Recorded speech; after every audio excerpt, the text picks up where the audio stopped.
Welcome to the Scam Economy with your host, Matt Bender.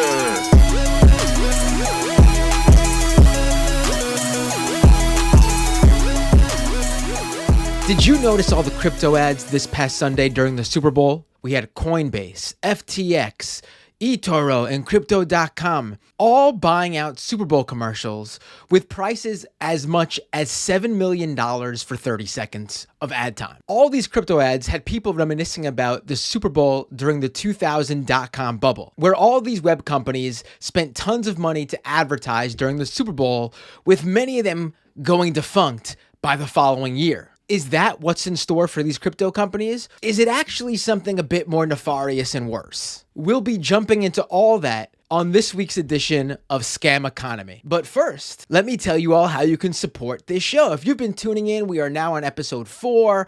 I've received great feedback. We've received tons of great reviews on Apple Podcasts and on Spotify, by the way, where you can download and stream this show. You could also check out other links where you can support this show or find this show to listen to at scameconomy.com. And if you'd like to financially support this show, make line go up, you can go to patreon.com/MattBinder, and that's how you could sign up for a monthly subscription. I ask for as low as $5. You can give a little bit less, you can give a little bit more. It's totally up to you. Also, follow this show at youtube.com/MattBinder. And if you can leave a review at those platforms, that would be great. On Apple Podcasts, you could leave a star review and or a written review. On Spotify, I think you just gotta listen to at least an episode or part of an episode at the very least. And then you can click the star review button to give it a rating. It's that simple. It'll help this show tremendously. And without any further ado, let's jump into the Crypto Bowl. Now, if you haven't watched the Super Bowl ads yet, don't worry, we'll go through them and we'll discuss them and we'll talk about really what's going on in each and why the company that put those out decided to go that route. And if it was wrong or, what they were selling or if they got what they wanted.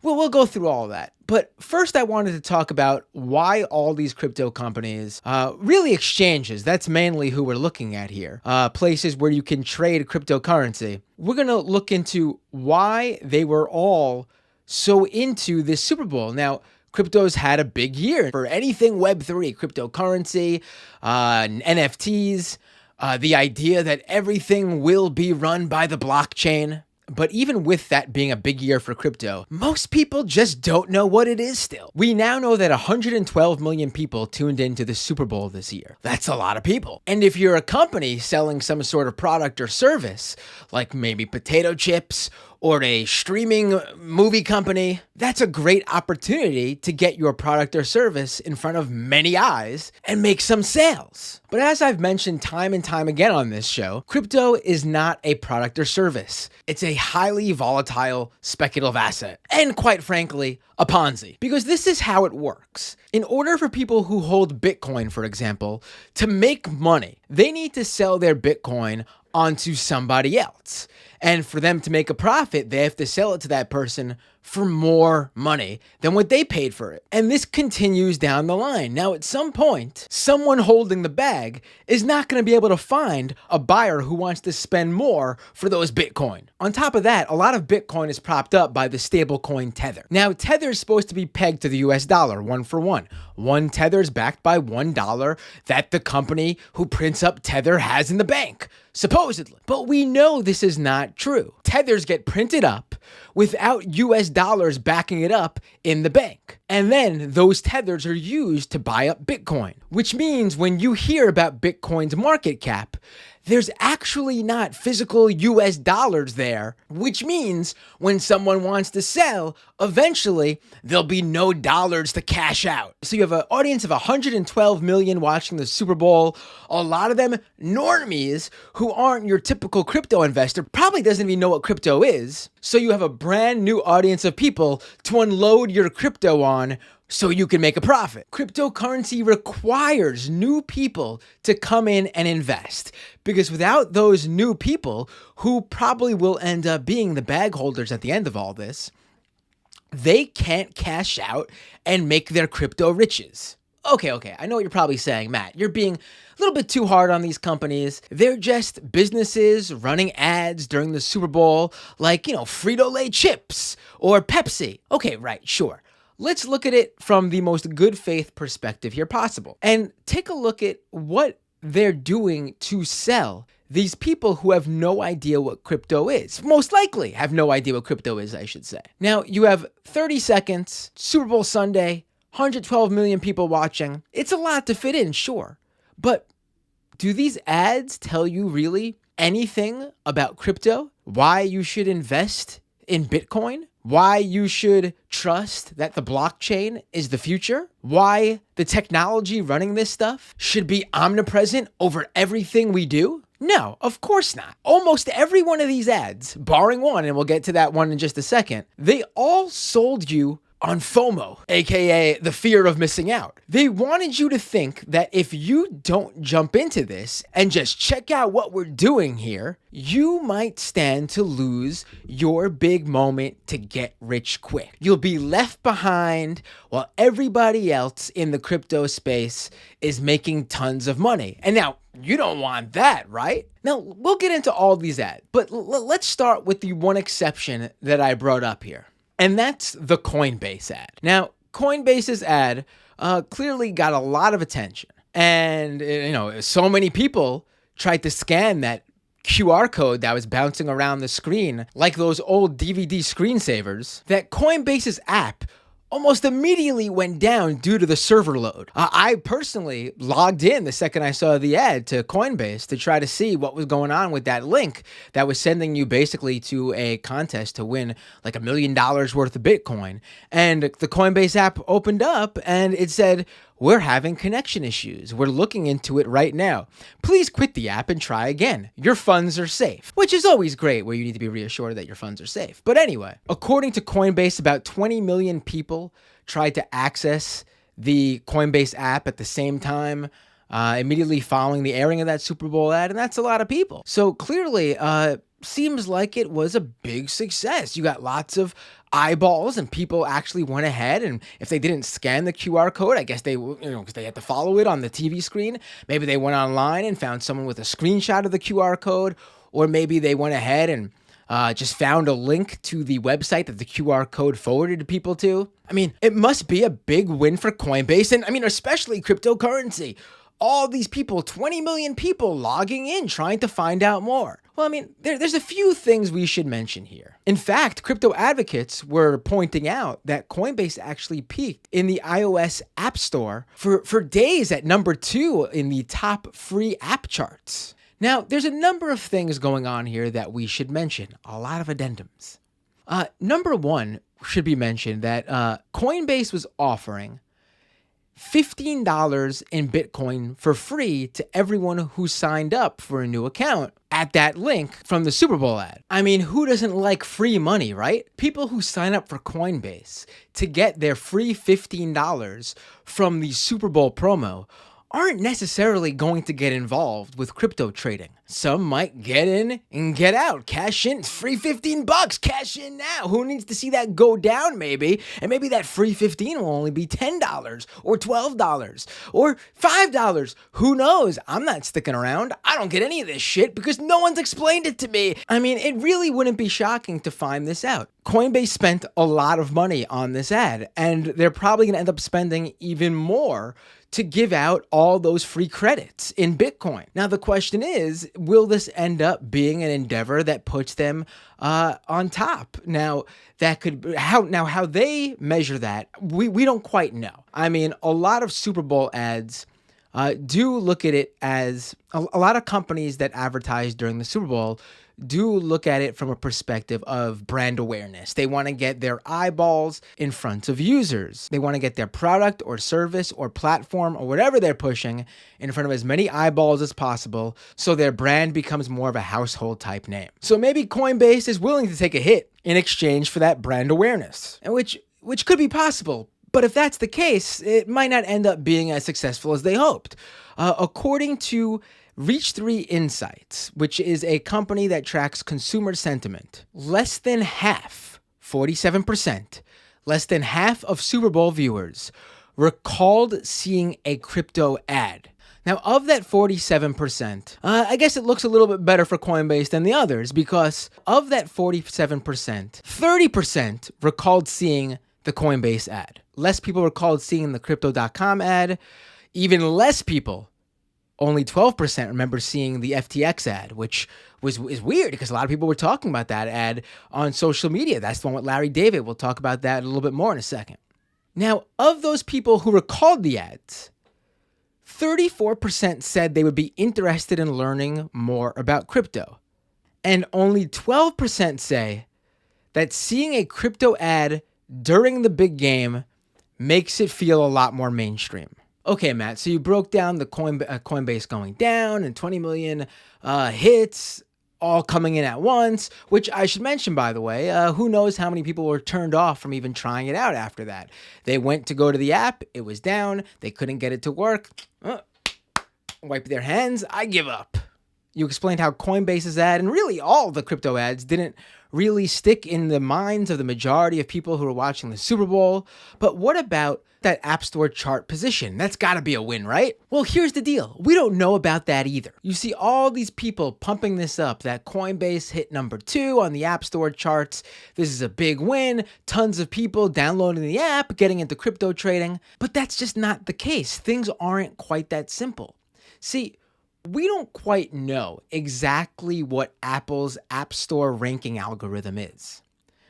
There are a lot of reasons to believe that it's not just based on pure download numbers. It certainly is a part of it, but pure App Store downloads are definitely not all that make up the App Store chart ranking position. And we know this because if a app much lower on the charts all of a sudden gets a stream of new downloads, we see that app shoot up in the rankings. Now, that doesn't necessarily mean that they've gotten more app downloads than apps from like Facebook, like Instagram, or Google, or any of the big tech companies. But the velocity of these new app downloads coming into this specific app comparatively to how it usually does clearly sort of influences the algorithm to push this app up the charts. It sees a bunch of these new downloads coming in, well, up the charts you go. And I personally could attest to this because that's how the Apple Podcast charts work. Now, obviously, you need a good number of downloads to make it on a significant spot at the top of the charts.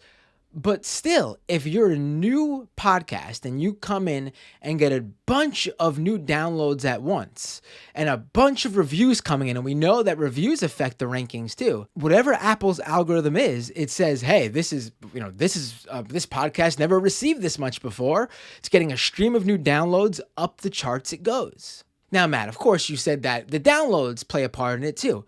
That's correct. But I think people are under the impression that the number of downloads needed to hit number 1 on the Apple top apps chart is a lot higher than it actually is.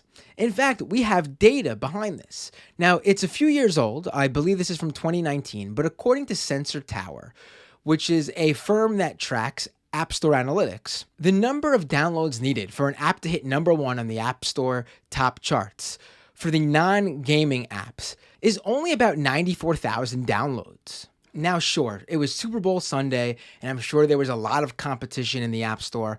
Peacock was the top app in the App Store. It was the one that Coinbase couldn't get ahead of. Everyone was downloading Peacock, probably spending that $5 a month fee. Only needed to spend that 1 month just to watch the Super Bowl without a cable subscription. Totally makes sense. But I mean, it wasn't necessarily the 20 million that's being floated out there as the number of people who all went to the Coinbase app to try to access it at once. In fact, according to another firm that tracks App Store analytics, Apptopia, all of the crypto trading platforms that advertised during the Super Bowl all recorded lower app downloads in the week leading up to that Sunday game, which means that Apple algorithm I just explained to you could have seen that there was a surge of new downloads comparatively to the week before, where all these apps, like Coinbase's app, were at months-long lows in terms of its rankings in the charts, and that could have helped its position after the Super Bowl ads ran. Now, I'm not going to be all negative here. It's obviously a big deal that Coinbase's app hit number 2 if you're in the company, and they probably did see a number of new users. Again, we have to wonder how many of them are actually going to trade on the platform or how many of them are just going to yoink those $15 right out of it. But we also have to put it into perspective and context. In fact, hitting the top of the App Store charts after the Super Bowl wasn't even the first time Coinbase hit number 2 in the App Store charts. In fact, there are at least 3 different days I could find over the past couple of years where Coinbase actually hit number 1. So this wasn't even a record for Coinbase. But all that aside, my number 1 problem with the Coinbase ad was how stupid it was from a security perspective. Now you're probably thinking, well, what are you talking about, Matt? This ad was genius. It got tons of attention. You just told me it was the most memorable of all the other crypto ads. It was so simple, just 30 seconds of a QR code changing colors and hitting the edges of a screen. It was genius. Well, I mean, creatively, sure, you can say it was genius. Again, I would say that it explained nothing at all about what Coinbase is and what it does. Just go get your free $15 and sign up for a contest where you could win $1 million. But I digress. But from a security perspective, we're dealing with an industry that is rife with scams. Scams all over the place. You have people getting their wallets hacked in Discord channels every day with hundreds of thousands of dollars being yanked out. You have actual platforms where people are sending and receiving crypto where a tiny little bug is found and then poof, hundreds of millions of dollars just gone. You can just go on Twitter and tweet, Coinbase, I'm having trouble accessing my wallet. And you'll receive a slew of bots trying to get you to log in to really what is a phishing website trying to steal your information so they can go ahead and steal whatever crypto assets you have. What does this have to do with QR codes? Well, let me tell you, because I actually just reported on this recently myself. Now, since the pandemic, you've probably noticed QR codes being used more and more frequently. They're those little square barcodes where you scan your phone with your phone's camera, and then a link pops up, and you just click on that link, and then voila, you just access a website from that scan. Restaurants particularly found it very handy because instead of dirty, disgusting menus where, if it's not laminated and you can wash it off, who knows the germs and shit living on those paper menus? You just scan a QR code and then the menu pops up on your phone. Pretty simple. Well, here's the problem though with QR codes. Look at 2 QR codes side by side. You probably can't tell your QR ass from your QR elbow. Scammers have weaponized QR codes in some amazing ways. For example, there's been instances where a scammer has printed out a QR code and pasted it over a legit advertisement's QR code. And so when people go to scan that ad's QR code, they go to whatever website the scammer's QR code forwards them to. There is a particularly interesting campaign that was discovered in Texas where basically people were parking in municipal public parking spots and going over to the machine to pay, seeing a QR code where it says, hey, pay via your phone, just scan the QR code here. And so users would scan the QR code and get sent to a website where they could pay for their parking. And seemed pretty simple, right? Well, one problem. The cities where these QR codes were found weren't using a payment system where you could pay via QR code. That's right, scammers decided to just print up QR codes of their own, paste them on the money meters, and print up an ad that just said, hey, pay here instead, quicker and easier. So a user would go ahead and scan it with their phone, and they would either end up paying a scammer or logging into a system where they just gave a scammer all their payment information. On top of that, they left themselves susceptible to parking tickets because they never actually paid the parking meter. Now, it's not too hard to imagine something similar happening in the instance of, say, a multi-million-dollar Super Bowl ad that just simply displayed a QR code going around the screen. Now, especially knowing that most people who tried to access Coinbase's website when the ad was actually on their TV screen weren't able to access it then. How many of those people ended up finding screenshots of a QR code or just an upload of the advertisement on Twitter or Facebook or somewhere else? One reason why it's especially not hard for me to imagine that scenario is because I did it myself. That's right. The other day, I put together a exact replica of the Coinbase QR code ad, except I swapped out their QR code with a QR code I set up. Now, I'm not a bad guy. I'm not looking to scam anyone. So I basically just set up a QR code forwarding people to the website for this very show, Scam Economy at scameconomy.com. I created the video, uploaded it to my Twitter, and I just sat back and wanted to see the response. And I could tell you, one of two very interesting things happened. People replied to my tweet, sort of confused, wondering why I was uploading the Coinbase ad, not realizing that it was not the Coinbase ad, it was my spoofed version of the Coinbase ad. Not good. The second thing I noticed was that people were actually using their phones to scan my QR code in my spoofed Coinbase ad. I only tweeted it out once, and dozens of people scanned my QR code without any idea where it was going. Luckily, it just took them to the Scam Economy website. But what if I was a dick? I could have sent those very people straight to a website that looked exactly like Coinbase's website. I could have set it up so I could have even said, sign up right here, give all your information, and you'll get your $15 right away. And guess what? I would have got all that person's information. They wouldn't have got their $15. They wouldn't have got their Coinbase account. And I would have walked away with whatever information they provided me. Now, again, we've seen this happen to people holding just NFT assets. We've seen this happen to platforms with tens or hundreds of millions of dollars. What about platforms that have money to spend on a Super Bowl ad? You're telling me that Coinbase wasn't a prime target? You're telling me that Coinbase wouldn't have been a prime target for something like this? It's actually a little bit shocking to me that we haven't heard about it yet. Just so out of touch for no one at Coinbase to have looked at the creative idea for that ad and to have said, hey, wait a minute, maybe this isn't such a good idea. I mean, again, people who are getting scammed in the crypto world are people who ostensibly get crypto to some extent, right? And they're still getting scammed. So why are we teaching people who we're trying to reach, again, that 112 million people watching the Super Bowl, who we're assuming are not cryptocurrency people, why are we starting them off with these bad habits, with this idea of, hey, QR code, let me scan it. I got no idea what's going on here. When the best practice should be, you should treat a QR code exactly how you treat an email you receive purportedly from your, I don't know, credit card company or bank telling you, hey, just click here and log in. We had a security breach and we need you to just reactivate your account or something like that. We teach people not to do that, and people still do it. Why are we not warning people about scanning just any QR code they come across? So anyway, that's the Coinbase ad, the most successful of the crypto ads, but still extremely flawed. And I will give Coinbase somewhat of a props in some aspect, because out of all the Super Bowl crypto ads, they were the one who didn't sell the aspect of, hey, you gotta get in now or you'll miss out. The rest decided to go the multi-level marketing scheme route. Now, really at this point, most people should be online enough throughout their life to know if someone's promising you quick money, and on top of that, they're being really pushy about it, you should have alarms going off going, why? Why do you care if I make money?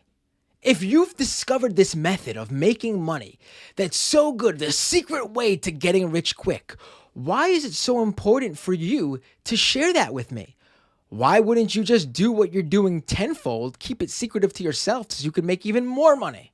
I mean, if this was anything else, like if this was some internet email marketing scheme someone was trying to push you on, or some vitamin supplement company, or LuLaRoe, you'd say, oh, I get what's going on here. I see what's going on. You need me to buy in so you can make money, and that's why you're pushing this whole idea to me that I can get really rich really quick if I just hurry up right now and jump in. I mean, honestly, if you're selling such a great deal, you wouldn't need to be so pushy. So let's go straight to the ad I mentioned earlier, the one that social media blew up about. And that's the one with Larry David. Now, I gotta say, that's really disappointing, right? To see Larry David in an ad like that. I mean, the celebrities we've seen hawking crypto, we got, Kim Kardashian, we got Reese Witherspoon, we got Paris Hilton, we got Jimmy Fallon, we got a bunch of athletes. A lot of it not so surprising. But Larry David? Come on, man.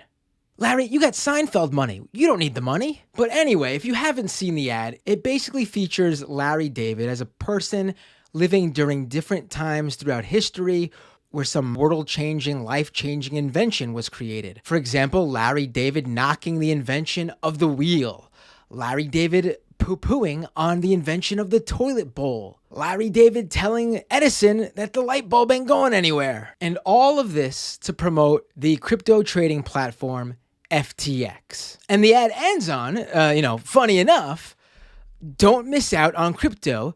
Don't miss out on NFTs. Don't miss out on the next big thing. I mean, again, they're pushing FOMO on you. Don't miss out. You're going to regret it. You better get in now. You better get in. It's going to be too late if you wait any longer, or if you don't get in at all. Everyone else that you know who's getting into this, they're going to be rich and you're going to be left being poor. Matt, you're probably saying, this is just an ad. Come on, this is advertising, marketing 101. This is no big deal. You could picture Larry David advertising beef jerky. Come on, it's no big deal. Listen, I can see how people outside of the crypto world think that. It's just a funny ad. Come on. Slim Jim wouldn't actually believe they're on the same scale as the invention of the wheel. I mean, of course, Slim Jim doesn't believe that. But if you listen to anyone in the crypto space, they actually do believe this about cryptocurrency, NFTs, and everything in the Web3 space. Like, this ad was funny because Larry David is in it, but FTX really does think this. They think this is the future. They think and they want cryptocurrency to change the financial system completely. Wipe out the current system and replace it with this one, which, listen, doesn't mean the current system's great. It's not at all. It could use an upending. But we also shouldn't be saying that this other shit, crypto, is any better, because actually it's not. In fact, in many instances, it's worse. The fees, the scams, the fraud, the security, the speed of which transactions could go by, the number of transactions the system could even handle. It's just in no way better than what we've got. And if what we've got sucks, we should be working towards something that fixes it all, not makes it even more terrible. And then you got the same thing with the new Crypto.com ad. I mean, you've probably seen the Matt Damon ad. It's been airing nonstop. It's so ridiculous. Fortune favors the brave. They did the same one with LeBron James in an ad where he basically sees himself as a young teen in 2003, and they're talking about what's in the future. And again, Crypto.com is selling fortune favors the brave. Take a chance if you're brave and get into this new industry, cryptocurrency. You might not know anything about it, but just jump in, be brave, because that's what being brave is all about, right? I mean, you can say that, I guess, about, starting a company and getting a product or a service out there. You're taking a chance and putting your money into this, but no one would recommend you jump into the stock market like that. And again, bringing up the FTX ad and what they were pushing, don't miss out. We see this in crypto circles all the time. They push this idea to anyone. You criticize any of this online, and you will get crypto advocates jumping in at you saying, not going to make it, NGMI. That's their little slang for basically saying, you're not seeing the future, you're going to miss out, you're going to get left behind, you're not going to be successful. Another common slogan from the crypto advocate, have fun being poor, have fun staying poor. Again, if this idea around crypto is that it is the great equalizer, all the people who are left out of the current financial system will be able to finally make it and be on equal footing thanks to crypto, then how are its biggest advocates pushing slogans like not gonna make it and have fun staying poor? Why do they think those people who are left out of the financial system are left out of the financial system? Do they think those people are early adopters?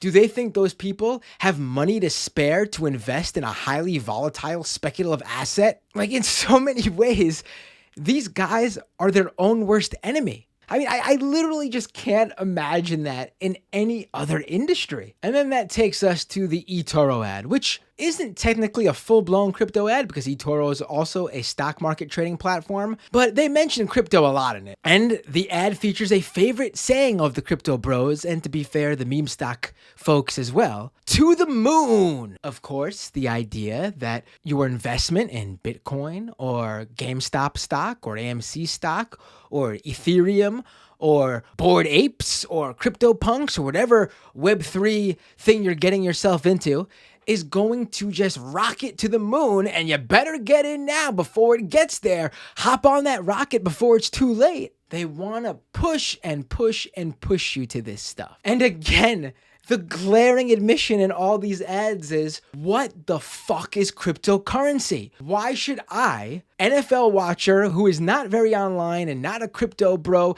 doesn't have any idea what this shit is, why should I get into it? And the fact of the matter is, and you can say they just had 30 seconds to get whatever they could get across, and that's true, but the fact of the matter is that instead of trying to sell any of these people on the idea of cryptocurrency and why it is good and better for them than anything else in the stock market or in the banking system or whatever, they instead chose to go the scammiest route possible and try to build up fear of missing out feelings in people so they would jump in, sign up, and then they could hook them in there and extract as much money from these people as possible. Okay, so there's a few other things I want to mention here. Crypto ads might have been plentiful, and there's one we didn't even get to, but it wasn't really a crypto ad. Basically, there was a beer commercial that featured a little NFT Easter egg in it, but whatever. But there are more important things I wanted to get to. Amid all these crypto ads, while the media and everyone else was branding this Super Bowl as Crypto Bowl, there were actually industries that aired more ads than the crypto companies. For example, there were 7 different advertisements for electric vehicles. I mean, that's a good step forward, yet we're still focused on this Ponzi. And of course, people might have noticed the rash of sportsbook betting apps now that more and more states are making it legal. But we should mention here that that industry is highly, highly regulated. I mean, sports betting's been around forever, but only now are these apps able to launch and roll out in so many of these US states. And on top of that, they're quite clear in what they are. They're for gambling. Your mom and dad who just saw the DraftKings commercial isn't going to put a chunk of their savings on the Bengals. But crypto isn't sold that way. People are putting in a good chunk of their savings into cryptocurrencies as an investment. If and when that bubble bursts, it's going to be bad. And speaking of bubbles, as I mentioned at the top of this episode, so many people were comparing all these crypto ads to the Super Bowl during the dot-com bubble era in January 2000, where basically all these dot-com companies ended up running Super Bowl ads. I mean, I have a list of them right in front of me. We had computer.com, e1040.com, epidemic.com, estamp.com, lastminutetravel.com, lifeminders.com, onmoney.com, ourbeginning.com, pets.com. And those are just some of them. In fact, the most famous example, Pets.com, remember the Pets.com dog sock puppet? Didn't even last the year. It had a Super Bowl ad in January of 2000 and was liquidated that same November. So at the worst, it'll be just like that, right? I mean, maybe some of these platforms will make it. Maybe some of them will close their doors, just like all those web companies during the dot-com bubble. Well, no. If and when that happens this time around in the crypto space, it's going to be a lot worse. Just think about it. When Pets.com went under, who got hurt? Its investors? Its 320 employees? Did it affect you or I, your mom, dad, your neighbor, unless they were a Pets.com employee, in any real way? When Epidemic.com, which was a web advertising company, when they went under, did a bunch of people you know from work lose some of their savings? I'll tell you what happened when Epidemic went under. 60 people lost their jobs. And that's the major difference between the crypto bubble and the early 2000s dot-com bubble. We are dealing with a bubble with a huge swath of retail investors. We're not just talking VCs. We're not just talking about the banks. We're talking about individuals like you and I who have put a percentage of their wealth or lack thereof into this market. What happens if and when it bursts? It's not going to be good. There are going to be some people along the way who get very, very rich before that all happens. But Who do you think that's more likely to be? The people watching the Super Bowl this past Sunday, who were logging into their Coinbase account for the first time, specifically to get that free $15 because $15 is a significant chunk of change? Or is it gonna be the people at the very top of this whole system? The ones that are running those $7 million advertisements during the Super Bowl, who are telling you, hop on board before you miss that rocket to the moon, be brave if you want to be rich, or don't miss out on the next big thing. I think we all know which one of those two groups are going to be able to afford many, many trips to Disney World. All right, folks, that's it for this episode of Scam Economy. I'm probably going to experiment with some more shows like this, short to the point shows on specific things happening in the crypto space. Now, listen, I would love to put out more episodes, but to do that, I'm going to need your help. Once again, patreon.com/MattBinder to support this show. Don't miss out. We're rocketing to the moon. Fortune favors the brave patrons. Scameconomy.com for all the links you'd need for where you can find the podcast version of this show on Apple Podcasts, Google Play, Spotify. Don't forget to leave reviews on those platforms. Check out the post-show live stream. Check out my political podcast, Doomed, at doomedcast.com. Follow me on Twitter at Matt Binder. Subscribe to the YouTube channel at youtube.com/MattBinder. And I'll see you all next time in the Scam Economy.